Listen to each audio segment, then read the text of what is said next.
Hello, hello. It says we are live. And ladies, we're here to tell you it is your time to be intentional with your choices. Don't waste even another day or moment hiding in those stories. You can reclaim your personal power and be happy while doing it. And this podcast is going to show you how. I'm Sylvia. And I'm Jenny. Welcome, everybody. And we have a special show today because, as you know, Jenny upgraded. She's upgraded to version 5.0. And I tell you, it is an amazing version to be at. I think we should Ah, just stay at this version. There'll be some upgrades later, but this is this is where it starts, Jenny Mitchell. yeah, it's like if I was a car, I have like better brakes, better internal systems, better gas mileage, better paint job, and I can afford the expensive paint. I can afford the really nice leather seats. So it's a good Oh, model to have. there you go. So I'm going to start with happy birthday to you. Happy birthday to you. Happy birthday, dear Jenny. Happy birthday to you. Woo! Oh, I have these.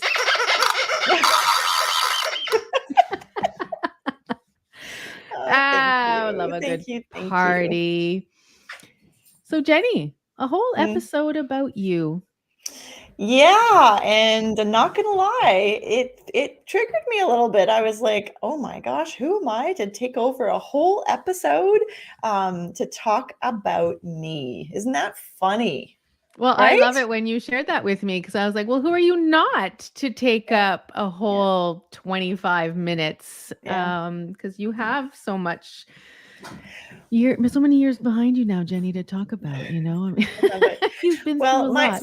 my hope for today, we did this with your birthday We episode, and did. my hope for today is that I can walk you through my decades with hopefully a little bit of learning, a little bit of knowledge, a little bit of wisdom that those of you that are out there listening will glean something of value for you and maybe have it relate to your life or what you're going through right now. Because again, this podcast was started when we turned 50. It was that idea that, don't waste time. Mm. There's only 50 more years left, hopefully. Yeah, and you Um, don't get that when you're younger. You don't get no, that feeling of urgency. And I honestly really, even in my 40s, because I just had a baby too. I yeah, mean, that really, skews your perception of things. yeah, But yeah, closer to 50 is when I think probably that 50th year. And even when you're in yeah, your 40s, you still can say 40 something. And now 50, when I write it down, yeah. I'm like, ugh. That's like I remember like thinking my mom was old at I know, 50 and I here know. I'm 50. Yeah. Like I still have a hard time like just Well, perceiving that. I remember one of my friends, a dear friend named Jill, who said, "Well, you know what? In her 20s, she said, well, I'm going to have a good body till I'm 30. I'm going to enjoy it, and then I'll just be okay with it." And it's funny because I feel like I'm in better strength, better shape, better physique fitness Yes. now than I have ever been. And I can really see myself enjoying my body well into my 70s, actually. Like maybe And not no, the same. and Jill is still she might have thought that when she was I 20, know. but now at 50, she is not yet in a couple of days. I think she turns 50. Yeah. She is still running a lot and has an Yeah. amazing strength and physique. Yeah. So, it's funny how we think though, going, And we when do we're it back in our 20s. differently. We do it for different reasons. I do it for Yeah. me now. I do it for my strength. I do it so that I can always play the games I want and have the stamina for work that I want. So Mm. maybe that's one thing I would start with this episode is I'm really grateful for my health, super grateful, more grateful than I've ever been for a body that supports all the things that I do. And always love fueling the body. If you know me, I love food, all kinds of food. So that's also something I'm really grateful for. I can enjoy food Yeah, and and revel in that. speaking of your moving your body, how old were you when you took up tennis? Well, that's a funny story Because because it wasn't in your 20s. I no, don't remember you no, ever asking me to go play tennis with you in our no, 20s. no. And I played as a kid casually and grew up just kicking around the tennis courts, but really Mm. a couple of summers of training, and that was about it. And then picked up tennis when I was about 40. Well, Charlotte's 14. So like 42, well, no, maybe 38, maybe Okay, 38 so late 30s, around started. 40. Yeah, and Hmm. but very casual tennis to begin with. Took some lessons, highly recommend. If you were listening to our episode with Joanne Pelletier about trying things and being bad at it, Yeah. that was me. But I really did enjoy it. And tennis is one of those great combinations of like mental stamina, but like technique as well. So the classical piano player Hmm. in me loved that balance between physical and mental and strategy, which is what I love about tennis. I will to this day, and I will be a tennis player till I die. I just know that. Well, two things come up for me there. You have said, like, I am a tennis player. And when we talk about Hmm. identity, right, Hmm. really sinking it, that is who you are. It's Yeah, not, oh, I like to play tennis. Is I yeah, am a tennis player. So yeah, how does a tennis player act? And yeah. it's booking time on the court. It is Hmm. playing tennis.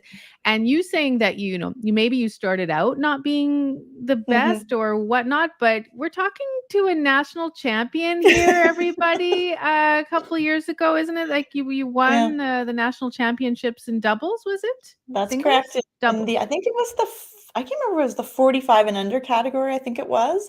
And for those of you that are listening, an interesting thing is that it's called the Steve Stevens Senior Tournament. And my kids get a real big kick out of calling it the Senior Tournament. You can The imagine. senior tournament at 45. At There we go. 45. And every category gets harder as you get older because people get more Ah. and more dedicated. So the 50s category, for Mm. example, is actually really hard to break into because there's so many Wow. great, and the 60 category is even harder because these are people that are fantastic tennis players and they dedicate I guess they're not working as much, right? So they dedicate their hours and Nice. hours to it. Well, bravo, Jenny, national championship. See, you Yeah. can, what does Glennon Doyle says? We can do hard things Yeah. and do them Yeah. well as well. But, tennis never felt hard for me. So, just Mm, to harken back to, we're going to talk in a minute about me in my 20s and being a yeah. classical music player and playing piano and going to New York and, sowing my wild oats in that big city. And, I always said to myself that tennis had to be joyful every time I stepped on the court. I never wanted it to feel like the kind of discipline, the kind of stress that I had when I was a classical musician. It had to be in the joy bucket, Sylvia. Mhm. And I've made a real point of reminding myself of that. And there's times on the court I could get down on myself. I know I've heard this from golf players as well. And I just remind myself that I'm always in pursuit of improvement. It's not about the score. I love to win, let's be honest. I much prefer to win than to lose, but when I lose, I can learn something from that experience. So, It's yeah. reminding me of The Big Magic Book by Elizabeth Mm, Gilbert, if ever you've read that, and for artists and creatives. There's a section where she says, most often artists, we shouldn't even be wanting to make money with our art because we lose that joy mm, and that passion from it. mhm, And I don't mhm. think we were taught that at university to Right, keep that joy up. right. I feel that it's only now that, yeah, like you're saying, I was like, I have to, Mhm. I'm doing this because I enjoy it. Right. I mean, I Yeah, did really enjoy music school, and that's like such an important part of my, yeah, life. yeah. But I don't recall them say come back to the joy of why we're doing Sure. this. Well, there we were so busy climbing mountains. Let's talk Yeah. about it. So, in your show, I asked you a word for each of Yeah. the decades, and my word for my 20s was discipline. Yes. It was about commitment. It was about diligence. It was about climbing mountains. It was about serious stuff. Classical music is a serious thing. I also think of my 20s as friendship. This when you and I met, that was when some of Mm, my longest, most dearest, yes. you know who you are, best friends were formed. And those are lifelong. We've changed, we've grown, we've done things, but they're still important people in my life. And I also wrote, I learned how to stand up for myself. Oh, yes. Like my 20s was about, when I moved to New York. So just quick Coles notes. I did my undergrad at McGill University and I graduated in 95. Oh my gosh. And then went to Manhattan School of Music in upper New York's right on New York Island, the island of New York, and then did a doctorate degree in SUNY Stony Brook. And I say that casually, I just roll it off my Yeah, tongue, but I just did a PhD. it was, you can see the hurdle jumper in me, right? You move towards the next target, and it was hard work. It was stick to itness. I think it taught me a lot about resilience, And, we used to line up for practice rooms at 6 a.m. in front of the Manhattan School of Music building To be able to to get get them, to yeah, get a good one, a good piano. to get a room. And then you'd stay in there. And then, we were practicing hours and hours.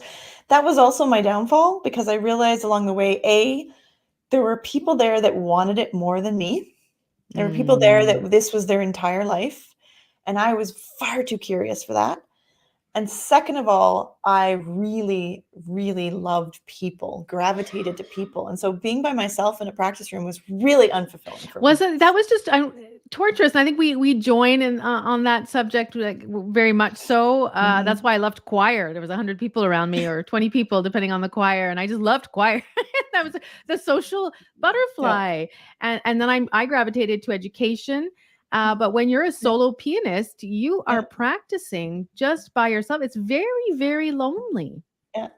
And People it don't felt very, realize that, though. yeah, and it's very self-contained and self-absorbed, right? Because you're constantly working on yourself. And one of the things that I struggled with was I'm not a big hierarchy person, right? I'm a pretty creative person. And it's funny, I think there's a huge amount of structure in music as well as that creative. I never found playing piano all that creative, which might sound weird. But it was always sort of towards a model, towards Glenn Gould's version of this piece, or towards your teacher's version of this piece, or there were these boxes that you kind of had to stay within. Well, To those be you had to stay successful. within the bars, didn't you? I mean, you can Yeah, practice the same 3 bars yeah, for 3 hours. I mean, yeah, when you talk about lack of creativity, yeah, I can see yeah, that. And yeah, but but dedication and learning about yourself. And yeah, that's also when you left home. I think, yeah, you left home, yeah, you moved to Montreal, so you moved city. yeah, And I know you're going through that with your daughter at the moment as well. yeah. She is learning. She's at that stage, leaving Mhm, home, and I think mhm, standing up. Yeah, you have to ask the questions now. You don't have mom mhm. doing everything for you. You bet. You bet. I Yeah. remember one thing I remember from Miguel was somebody on the floor was going to see the Rocky Horror Picture Show at 11:30, and I was like, people go to movies at 11:30 at night? I didn't know about this. Right? You That's you're funny. you're exposed to these different ways of living your life, different ways, different foods, different ways of living, different personality types. I think back to my friends in that time, I gravitated towards them, I think, because they were all of them, such kind people and very generous Mm. people. Music students tend to be like that, very supportive. I'm sure that's the case in other disciplines as well, but I was just really struck by it and what a great fit that was for me. And so sowed my wild oats, and I graduated from my PhD in I was 30 years old. That's the easy way to Okay. put it. So I was in school for 10 years, pretty Yeah, it's a much. long time. It is, but I It is loved a it. long time. And by the time I was halfway through, I was supporting myself, and I was doing all sorts of really interesting things and being involved, perhaps in too much in hindsight. Right, I had trouble deciding. That's always been a Jenny Mitchell Mm. challenge, and being clear on what I want. And I would say the word for my 30s was love.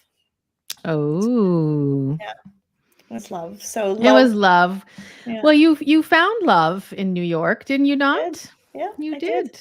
So the funniest part about that is I fell in love with somebody from my hometown A back small in hometown small hometown. outside, in the suburbs of Ottawa. And I remember getting that phone call and saying, "I'm going on a date." And I'm like, "With who?" "Somebody from Manotick." And I'm like, "What? You move all the way to the exciting city of New York, and you're meeting someone from Manotick?" She goes, "Well, yeah, our moms know each other." Did they Yeah. set you up? Is Yes, that they how did. that happened? They Yes, did, they huh? did. Yeah, they did. And in my defense, I said, well, I need to get my parents off my back.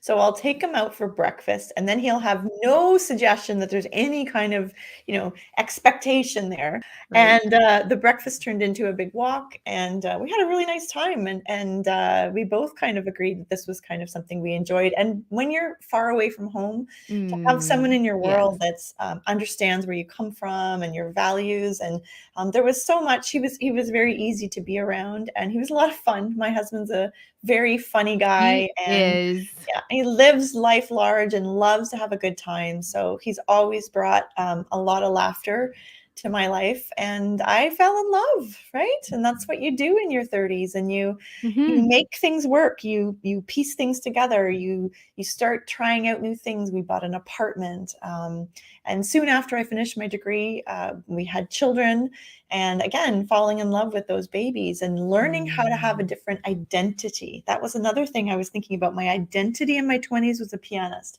My identity in my 30s was being a mom. A mom. Yeah. Yeah. Yeah. I And I that get was you a there as well. yeah, I think I had my kids maybe a couple years later than you did, but at my yeah, end of my 30s. But yeah, it was definitely it's the family path yeah, in the yeah. 30s for us. And finding new friends to fit with that, trusting other people and realizing that I can't do this motherhood thing alone. Mm, Finding my network. Community has always been really important to me, whether it's my friends or the people I'm working with. And the Your Next 50 community as an example, having women who have your back. I remember walking my new baby and talking on those flip phones with a friend of mine in Pennsylvania and talking, what are you doing about X? And how are you handling colicky babies? And I was always reaching out. I'm a data searcher. I mm, love information. I like to be informed. So that was all about love and exploring New York City. mm. And but once the kids got a bit bigger, New York City was a lot less interesting, and our world was from my house to the coffee shop to the playground and back. Yes, I can see that. I remember you saying you clocking in like thousands and thousands of steps, and I Oh think yeah. there was through those three. It's not an easy transition Mm. necessarily, right? Specifically, I remember it takes time, and I think those those steps allowed you a lot of thought, a lot of thinking time. Well, and Yeah. if I was going to be perfectly honest, it's when I was walking outside with fresh air on my face, it was a lot easier not to be crying because there was a lot Yes. of it that Yeah. was really hard. And I really appreciated Jen Marple's comments on our previous podcast about having Yeah. little people under her feet. We don't talk a lot about that. And it wasn't that I was Mm. crying because I was sad because I had these babies. It was No. very overwhelming, and it was so much, and I had this attitude that I needed to figure it out myself and that I could Mm. do it, and I had no family in New York, and yeah, I walked miles. I was the thinnest I think I've ever been at that time, just from walking and being outside and just looking for people to connect with. And Yeah. I'm trying to be more and more honest about those stories because I think it behooves us as the people that have been through it to create space for everybody. I think people set up this expectation that new babies and lactation and all these amazing things are going to happen to you, and then you realize you're completely sleep deprived. You don't know what's up and down, and your body is no longer your own. Yeah, that is so true, is it not? Yeah, Yeah, and the wearing of the hats. I think, yeah, especially yeah, as women, we wear a yeah, lot of hats yeah. and feel responsible for a lot of people, Hmm. and Yeah, especially the little ones. And when we're driven, when you say, in my 20s, I was disciplined. Well, that hmm, discipline just doesn't go away, yeah, but now yeah, the discipline is being cut in half or in yeah, eight, and you don't have necessarily all the time to put towards what you were doing yeah, before. Yeah, I get it. And I yeah. think we have hindsight now. I But know. if you're listening to this and you don't have your kids yet, enjoy. Yeah. Enjoy Enjoy. the ride. Enjoy, And but have your community. You didn't have your mom or your sister around that, yeah. that's much harder. And in my other company, we work with a lot of families, and they don't have families, and it adds Mhm. another challenge. Yeah. Mm, And I was one of the lucky ones. I had a supportive partner, yeah. I hats off to those single moms out there. I admire you. I think you are doing an amazing job, and I know women do what they need to do to get Mm, through. yeah. But I was very lucky and fortunate to have good supports, and I also I'm incredibly grateful. Children stretch you in a way you can't imagine it before, but the kind of depth you need to dig in to find the kind of resilience to raise children in a way that feels aligned with who you are, and you don't get it right all the time. I'm watching the American. The confirmation of, I can't remember her name, but the judge, and Yes. the American first woman, Black woman judge. And I really appreciate her honesty too. She said something like, "I don't know if I always got the mothering thing wrong, but my intentions were always pure." And I'd like Mm. to steal that phrase and say that about my 30s as well. Falling in Yes. love, finding a new identity, and settling in for the long haul, because Mm. that was what I was committed to. My family's very important to me. I always joke that I celebrate my milestones by my kids' ages, and I sell, like it's in relation to the people in my house, even when they're driving me nuts, because they do. That's just par for the course. So you moved then. So 40s, you moved back to Ottawa Yeah, about in my 40s, I moved back to Ottawa. after you had the babies. Yeah. Yeah, they were So just you went from little when I a came small. back. I was thinking. I'm just imagining. I remember your apartment. I was like, no, no, well, yeah, no wonder go stir crazy in small. It's a small apartment with two babies and a hubby The dog. and a dog. Yeah. So eight moving back, hundred, eight 800 hundred square forty feet. square feet. Ay, ay, ay. Yeah, it's like my ground floor of my house now, probably. Yeah. Yeah. And so Yeah. you stumble. Yeah, I stumbled back, came back to my hometown, chose to live in the city, not in the country where we grew up. And my 40s, the word I put down was work. Mm. It was being stretched. It was being challenged. I wrote working and earning money, potentially, getting a little off my own compass, trying to keep the balls in the air, trying to not drop something rather than moving towards something. It felt like you were always in the wrong place sometimes. Well, and I think for you too, there was a shift in what am I going to do? And I think you've Yes, shared that you started out fundraising in New York, but your idea getting your PhD was to move towards being a professor. that's right. And I know remember you sending out Yeah, lots and lots of CVs in yeah. terms of being a professor, but all the while, starting your fundraising journey. Yeah, and I think I always did think I would become a professor, a classical music teacher, Mm. and I think I would have really enjoyed academia. Love the pursuit of knowledge. The pace might have driven me nuts, or I might have just driven everybody else nuts. I'm not sure which. That's possible too. And I would have loved to, I think, to be in a leadership position or in some of Mm. the being a dean. I think I would have been really Yes, enjoyed that. I could Um, see you then as a yeah, dean. bringing people together, making things better for the world. That's something that's very fundamental to me. But yeah, the opportunity I remember the conversation was, okay, I'm working evenings and weekends as a classical musician. I was teaching and I was accompanying, and my husband had a regular job. And so I said, what skills do I have that are transferable? And I had fallen Mm. into raising money for pianos at my conservatory where I worked. And I had done a couple of fundraising events and just really loved it and loved the sort of energy that it brought to my life. And so when in my 40s, I really expanded into being a fundraising consultant. I expanded my business.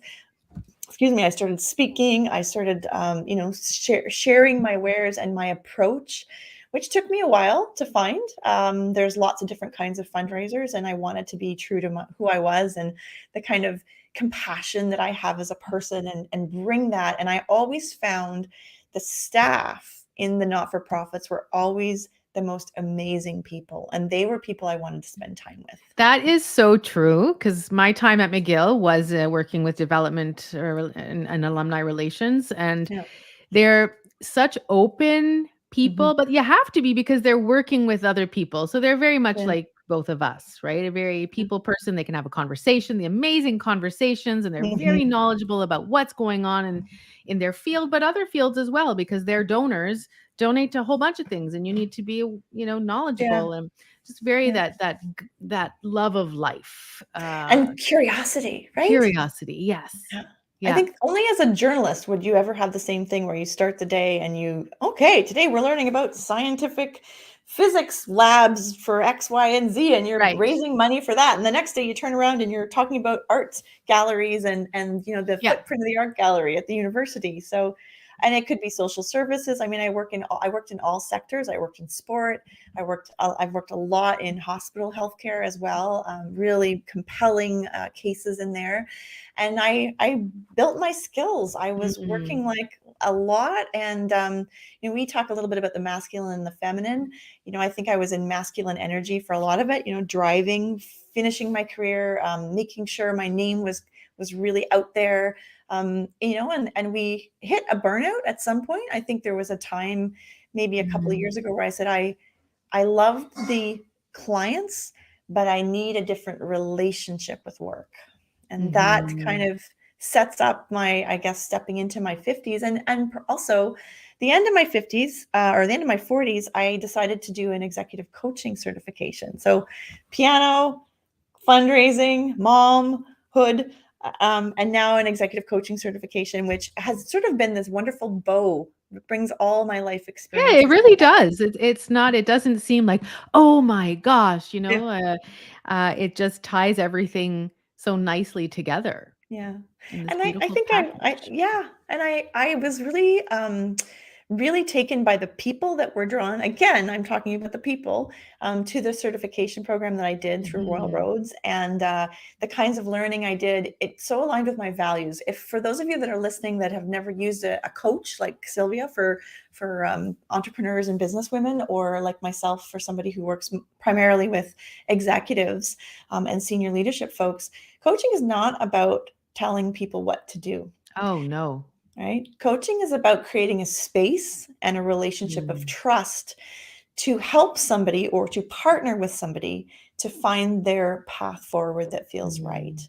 And all we really do, if not really all we really do, but what we do is ask powerful questions and see where the conversation leads us. And that so aligns. If you think about me talking about my 20s and not loving having an instructor and having a hierarchy, you can see why coaching was just, took my heart, and I now use that approach with my kids.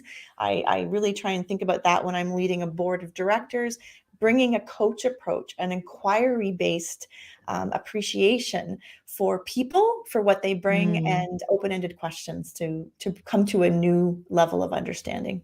Yeah.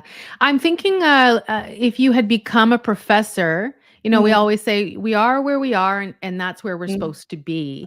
yeah, And I am not, I think the universe knew where you would thrive. And yeah, I'm now thinking, like, would it have been in the faculty of music somewhere just maybe, doing music, right? Not yeah. that you wouldn't have been happy, but this I path that you're on, you talk about curiosity and knowledge and mhm, learning so many new things. You wouldn't have had yeah. the same experience as a professor. As you're talking, I'm like, I'm a very impatient person in a lot of ways, right? I want to do a lot. There's a lot that I'm very curious about. And I remember being in a class. It was a fascinating class about Mahler at the turn of the century in Vienna, like 19 into 1900. If you ever get a chance to read about it. And it was about the F sharp symbolism in Schubert's music. And I was like, and how whether it represented syphilis or not. And I was like, Oh okay, my God. I am not interested in diving into that rabbit To hole. Like I one have note. so many other interests than that. And that's kind of where the Yeah. aha moment was that brought me back to I've been very fortunate. I have Mm. created the life and the path that I've chosen. I got to choose. And I feel Mm. very privileged to do that. I always knew I would end up as a business owner, because that gives me the ultimate freedom, and also the ultimate responsibility. We didn't talk too much in my 20s about how I felt responsible, but I do have that vein of responsibility, of Mm. taking responsibility for other people, which is something I'm working on. Ah, yes, yes, yes. So where does that leave your, well, before we get into your 50s, Mm, we talked about your past. What would be a piece of advice that you would give mm, younger Jenny? mm.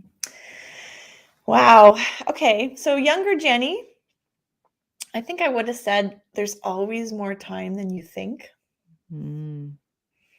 I was in a rush. I was so hell bent, right? I was just like diving in both feet, and I think I'm the recommendation I would say is enjoy those roses, smell the roses, see the things, revel in those experiences. Know how lucky was I to live in New York City for 11 years. 11 years you were there. Wow. Yeah, Yeah. You yeah, had good times there. yeah. Beware when you climb the mountain that there's views on either side. Mm. Yeah, Well, and I think sometimes when we're in that pursuit of excellence, that yeah, cliche, we don't stop yeah, to smell the flowers, or we don't yeah. we don't stop to climb the high rise and check out the view, Yeah. and really Yeah. take the time. Though, I mean, we've had so many, just you and I, so many moments, amazing experiences. Mhm. Mhm. Um, but yeah, I I think like that though. I think the yeah. time, and that's always been one of your things. Yeah, it's kind It's of always been ironic. your challenges. Yeah. Yeah, I work very hard on my mindset around time. I have a mantra that I say that there is always enough time for the things that are important to you. And I Mm. try and think about that every morning as I start my day, because the alternate is chasing myself in my schedule. And Right. and I am a high performance person. I love to do things well. I believe in excellence. I've dropped the perfection and I now think of it as the pursuit of Mhm. excellence, and I expect that of myself and I expect that of everyone around me. You can just, as an example with the podcast, Sylvia and I are not happy just to come and talk to you. We want you to learn. We want you to engage. We always want to be bringing you new things. I'm interested in growth. It's my core value is actually personal development. Mhm. Mhm. It's Yeah, about I love that. I love continuing. that. And what about going into these? How are you writing your next chapter, Jenny? We always ask that Mm, of our guests. These your next yeah. 50. So the word I wrote down was expansion. I So love that word. taking everything I have and expanding it. It's for me, it's less about new at this point. Like there might be Mm. new, but it's more about expanding into what I already am. And take, if you can imagine, like this little dotted lines around Jenny Mitchell, and expanding into that fullest self of who I am, standing up for what I believe in, becoming more of an advocate, taking on a, you talk about the voice, Mm. and standing behind the things that are important to me with my money and with my time and my energy. I know I'm in the right place because I care so deeply about people growing and expanding, to use the same word. And so as long as I am in a place where I can keep growing and expanding alongside, I know I'm in a good spot. Mhm. Well, you will attract those that also want to do that, Sure, right? So it's sure. Yeah. that's lovely. And what would you tell your older Jenny Hmm. self? What's the piece of advice that you would give her? Let me think. Well, future Denny is going to be, dare I say, a little bit of a troublemaker. Am I allowed to say that? You are Um, allowed to say anything. yeah, a little rebellious, a little bit of a finds her own path, a little bit of, you know, leaning into what she needs. I think that time after your 50s is really about reconnecting with yourself. We just did a Yeah. workshop on this about being in relationship with yourself. That really struck Mhm. me, that I got off course along the way, and I want to rekindle and reconnect. For me, that does involve some kind of quiet, and I'm really working on that kind of practice for myself. But yeah, she's gonna break the rules. She's not necessarily gonna go quietly into that soft night. She's gonna wear wild clothes and go on crazy trips, and hopefully have some of her besties with her when she does it. Yes. Let's get them in the works. Yeah. Well, Jenny Mitchell, this has been a lovely chat. Mhm. You made it. Mhm. You made it through 33 minutes of just talking about yourself, and you're still alive. And I seem to do okay. So what does this tell You me? do. You're just Apparently, I making have these lots to stories. say, Sylvia. I'm Apparently, I sure have we could lots to have say. we could have delved into a lot more topics here, but Yeah. we'll keep Yeah. it the, Uh, the shorter version. I mean, my takeaway here too is every person you meet on the street has, like, think of the places I've been and the stories I have. Yeah. All you need to do is slow down and ask those questions so that you can have those meaningful conversations with them. It's available to you, and it makes life so much richer Mm. when you do. Yes, yes. Conversation, courageous and meaningful conversations. I think that is one of your Yeah. I don't know, what would you call it? Interests, Values, I think, values. Is it or a value? Yeah, yeah, value when you're meeting and people. yeah. What I'm getting from this conversation, when you talk about discipline, love, and work, and now what you're going, it's all like you've said that many times. It's people, Yeah. people, We've people get you always, going. yeah, 100%. 100 I Love think I'm it. in the right business. Well, that's the end of our show today, everybody. But happy birthday. I look Thank forward to you. seeing the rebellious Jenny. I like it too. seeing what that's going to bring about in your life. And you get to hear about it every week on the show. We've got great episodes that drop every Wednesday, Yeah, regularly. Yep. regular episodes. And can I So put a plug in that you if you can. have a topic that is burning in your desire that you would like to bring up, please do reach out to us. You can find our handles there, and or meet us on Instagram at Your Next 50 Podcast. We so appreciate hearing from our audience. If this Mm. resonated with you and you want to share it with someone, please do forward it. It means so much to us to expand that community. And we look forward to connecting with you guys the next time on the podcast. Yeah, and come join us on Instagram because we have Music Mondays, where we share Yeah. our favorite songs from the Yeah. past. We have tidbits about our lives, what's going on with Jenny and her coaching business and her family, me, what's Mhm. going on with me and my family and life, and Yeah. we get more personal there. So that's the place to join us. Come and tell us what you're all about. We'd love to hear Can't from wait. you. Love to hear from We'll you. see you next week. Bye, Thank you, everybody. everybody.